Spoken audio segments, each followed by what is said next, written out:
Hello दोस्तों, फिर से स्वागत है मेरे यूट्यूब चैनल में। मैं आज आपको पीएफ का लाभ लेने वाले कर्मचारियों के लिए एक अच्छी खबर है। अप्रैल से बदल गया है बड़ा नियम। इस बारे में आपको बताऊंगा कि वो क्या पीएफ का लाभ जो ले रहे हैं उनके लिए बहुत अच्छी खबर है कि जो पीएफ है ईपीएफ हो, तो जो उनने नियम लागू किया गया है और वो बदल गया है, तो आप सभी इस नए नियम के बारे में अगर नहीं जानते तो मैं आपको इस बारे में बताऊंगा। अगर आप भी अपनी नौकरी बदलने की योजना बना रहे हैं, जैसे कि आप एक कंपनी से दूसरी कंपनी में जाना चाह रहे हैं, एक कंपनी को छोड़ के उससे रिजाइन देकर दूसरी जगह जाना चाह रहे हैं, दूसरी कंपनी में अपना ज्वाइनिंग कराना चाह रहे हैं, तो या पहले ही बदल चुके हैं या इसके नियम के द्वारा दोनों जाना चाहिए। अभी तक नौकरी बदलने पर पीएफ का पैसा ट्रांसफ़र करने के लिए आपको एक फॉर्म भरकर जमा करना होता था।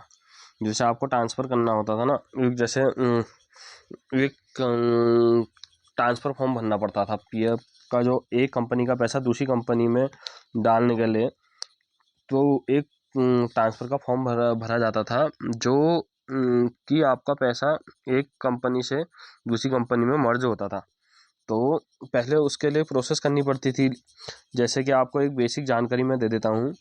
मान लीजिए जैसे अभी एक कंपनी में आप काम कर रहे हैं, अचानक आपने वो कंपनी छोड़ दी और वहाँ से दूसरी कंपनी में ज्वाइन करना है आपको, वहाँ से छोड़ के तो दूसरी कंपनी में आप चले गए, तो आपका पहले का पैसा आप विड्रॉल करना चाहेंगे तो आपका पहले का पैसा नहीं निकलेगा, केवल एडवांस के तौर पर निकलेगा, पूरा पैसा आपका नहीं निकलेगा।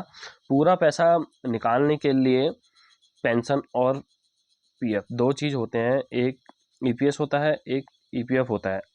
तो ईपीएफ तो निकल जाता है एडवांस के रूप में, लेकिन फुल तो वो भी नहीं निकलेगा। लेकिन बट ईपीएस का भी पैसा वहाँ फंसा रहेगा, वो भी नहीं निकलेगा।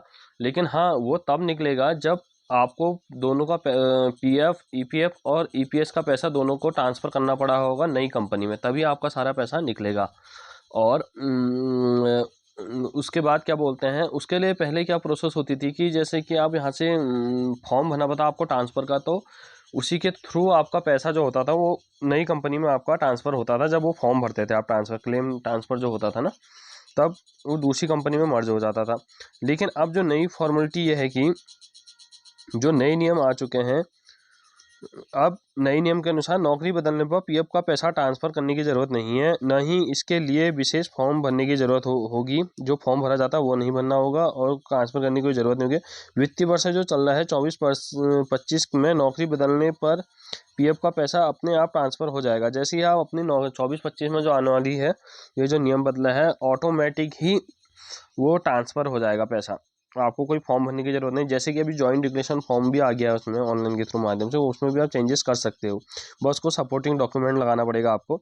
वैसे ही वित्तीय वर्ष में जो आपका पीएफ का पैसा है, उसका ऑटोमेटिक वो ट्रांसफ़र कर लेगा, क्योंकि एक कंपनी से दूसरी कंपनी, नई कंपनी में वो करोगे तो ऑटोमेटिक वो पुरानी कंपनी से नई कंपनी में आपका पैसा ट्रांसफ़र कर देगा। ऐसे की जाने हैं राशि गणना।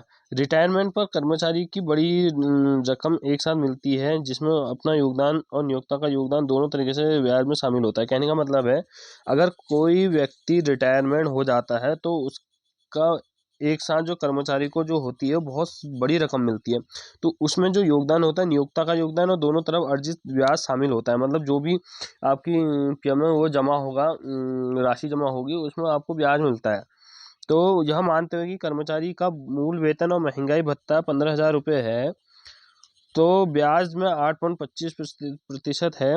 ब्याज की गणना इस प्रकार से की जाती है कि महंगाई के चलते हुए मूल जो वेतन है कर्मचारी का, वो और महंगाई का भत्ता जो होता है वो 15,000 रुपये है, तो ब्याज जो हो जाएगा 8.25% है।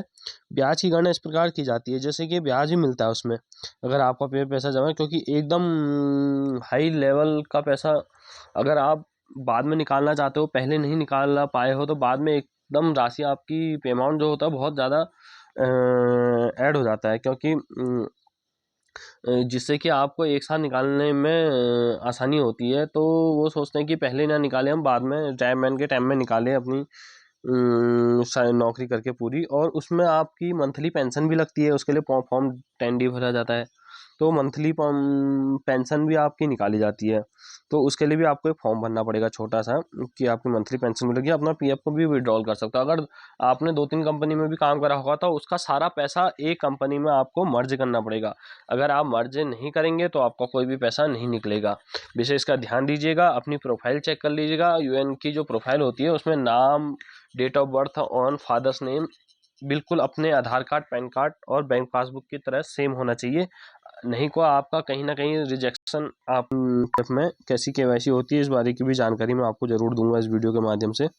और ये आपका जो अभी बदलाव जो हुआ है वित्तीय वर्ष 24-25 में पीएफ का पैसा जो है वो ऑटोमेटिक ट्रांसफर हो जाएगा। ये न्यूज़ थी इस बार की। तो मिलते हैं नेक्स्ट वीडियो में। तब तक के मेरे चैनल को लाइक, सब्सक्राइब और शेयर करिए। तरह तरह की जानकारी मिलती रहेगी इस वीडियो के माध्यम से आपको।